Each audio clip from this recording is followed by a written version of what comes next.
Centre de promotion de la femme et de la famille, les femmes sont soumises à un atelier de formation sur la fabrication du savon. Il est question d'apporter une valeur ajoutée à ces dernières, puisqu'elles font face à de nombreuses difficultés. Généralement, dans les centres de promotion de la femme et de la famille, dans toute l'étendue du territoire, on organise des sessions de renforcement de capacité afin de rendre les femmes directement autonomes. Ce qui fait que chaque fois que nous en organisons, les objectifs, c'est que nous leur donnions les rapports prix et vente, de manière à ce qu'à la fin de la formation, chaque femme soit capable de savoir ce qu'elle gagnerait en termes de revenus. À la préfecture, une table ronde est organisée sur le respect des droits des femmes. Plusieurs autres thèmes sont abordés comme l'autonomisation économique de la femme. On appelle ici à l'éducation et à la parentalité positive. Nous, en cet après-midi, allons mener une activité purement intellectuelle. Dans la plupart des cas, on fait le plein de la salle pour des activités, je dirais, ludiques.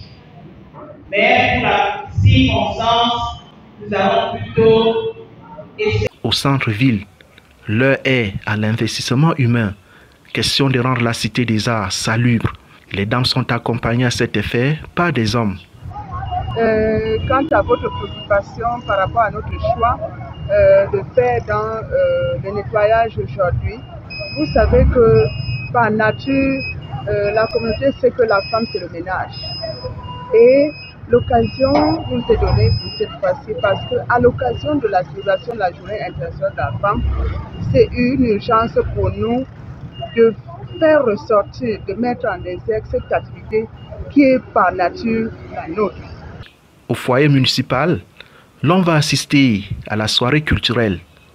Défilés de mode, sketchs, poèmes, interprétations de danse, etc. sont au programme. Sans oublier la marche sportive qui va regrouper toutes les femmes de la ville de Foumban. Quelques jours, il nous revient que l'on exige le paille du 8 mars avant de défiler. Je dis non. Si vous n'avez pas de paille homologuée, vous pouvez défiler en tenue d'association. Et les inscriptions au défilé ne sont pas arrêtées. Les inscriptions continuent. Je vais également attirer l'attention de toutes que tout à l'heure, toutes les femmes devraient monter, visiter les stands avant de rentrer, les stands d'exposition. Investir en faveur des femmes, accélérer le rythme, c'est le thème de la 39e édition de la Journée internationale de la femme, célébrée cette année.